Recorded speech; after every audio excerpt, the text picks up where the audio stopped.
Okay, so, hello.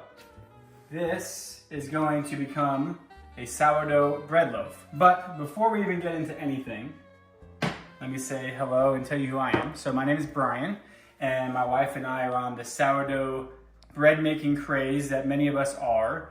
But the big thing is I don't know how to make sourdough, nor does my wife. So we're gonna learn together because we're watching YouTube videos like you guys are right now. But a lot of the YouTube videos show you what to do, and then they show you this beautiful sourdough loaf, and then all the in-betweens is kind of like figure it out. And I'm learning that those in-betweens are like this. So we're gonna walk through it from beginning to end. Okay, so before we even get into any of the parts of how to make the actual sourdough, it all starts with what they call a sourdough starter, which you may already know what that is, but if you don't, I'll give you a little bit of my understanding of it, which is pretty minimal.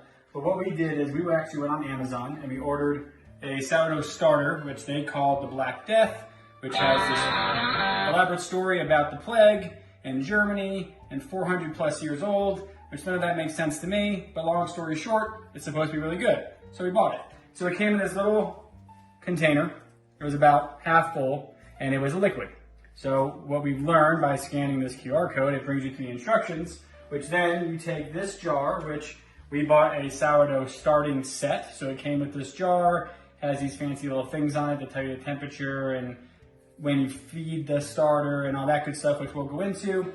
But long story short, we put this into this jar, and then you do what they call a 1:1:1 ratio. Meaning, if you have 10 grams of starter, you do 10 grams of flour and 10 grams of water. And then you stir it together, and then you cover it, and you sit it overnight, and then you hope it does something, which ours did, because it was at about 100 milliliters on day one. And then by day two, it actually almost doubled in size. And then since then, we fed it again. And that's where we're at right now. So this kind of gives you an idea of what we're learning on how this starter and how it all works. So let's all remember that I like bread, but I don't know how to make bread. So this is completely new to me, and I have no idea what I'm doing. So I'm using videos I'm watching and trying to do it in this video. So if you know I'm doing something completely wrong, throw it in the comments so then I can know and everybody else who's watching this video can know that this is the incorrect way to do it. But from what I've done so far, it seems to be working because the starter is growing, which I guess is what it's supposed to do. So with that said, we're now at the point where we're gonna make our first loaf. So we have got our starter to grow, we fed it for a couple days, and now we are going to start to design what I've learned to be called a leaven, which is going to be part of the starter that we use for the recipe that we're going to now walk through so we can all learn together of how this ordeal is going to work.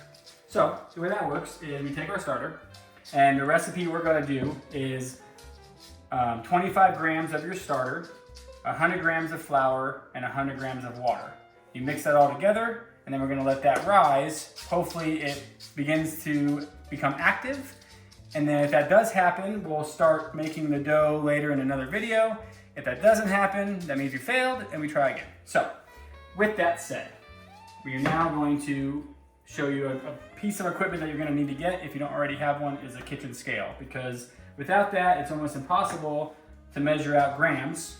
And even with that, it's hard because I sat here and I went back and forth with water for like 15 minutes to get 100 grams of water. But now I do. So to save you guys watching me do that, I went ahead and made my little things already. So that we have 25 grams of our active starter that was already rocking.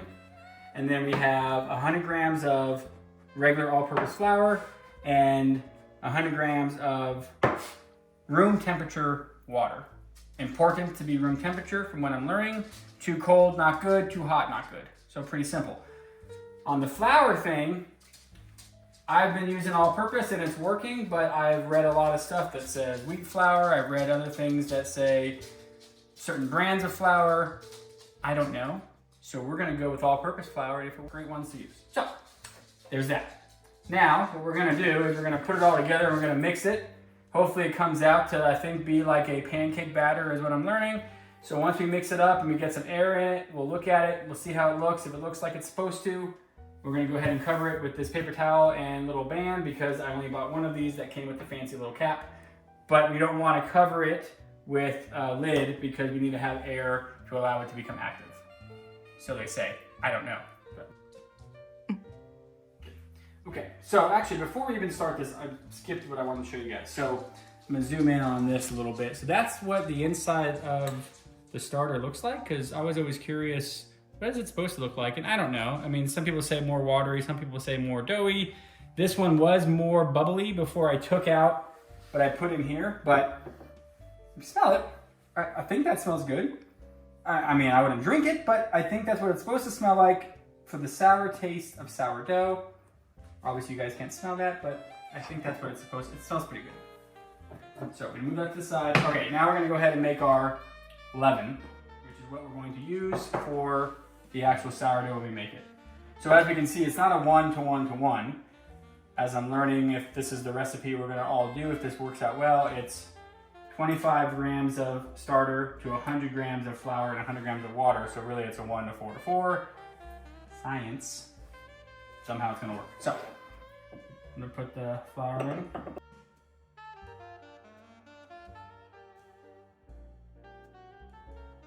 What it's gonna do. So also I've learned the taller it is or the bigger the jar, it's probably best, because when it's a jar like this and now it's gonna be this full, if it's gonna double in size, it's gonna overflow, which will make a fun mess for us to see on the video, but we'll see what actually happens with that. So I'm gonna go ahead and stir this up. And when I stir it, because as we all learned from this video, I'm an expert in sourdough making, I like to stir it kind of viciously, but not too vicious. You want to be kind. But by stirring it, you get a lot of air in it, and I think that's part of this process to like make it happen.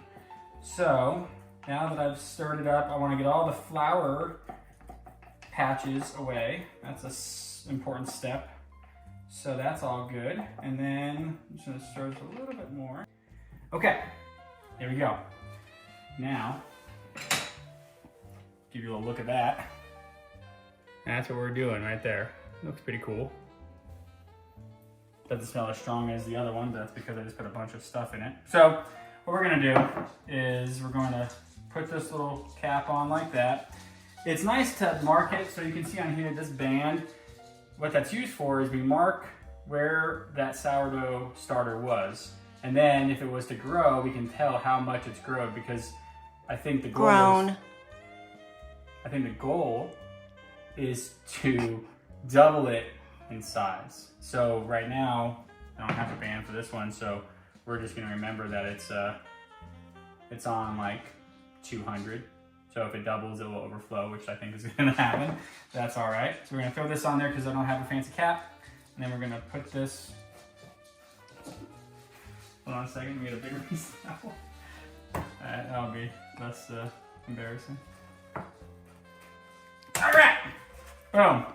So that right there is our little guy. He's gonna go in the microwave, not to cook him. He's just gonna go in here because that's an easy place to put him, and then if he overflows, it'll be a lot easier to clean up. So I'm gonna leave him in there. It's 8 o'clock Arizona time.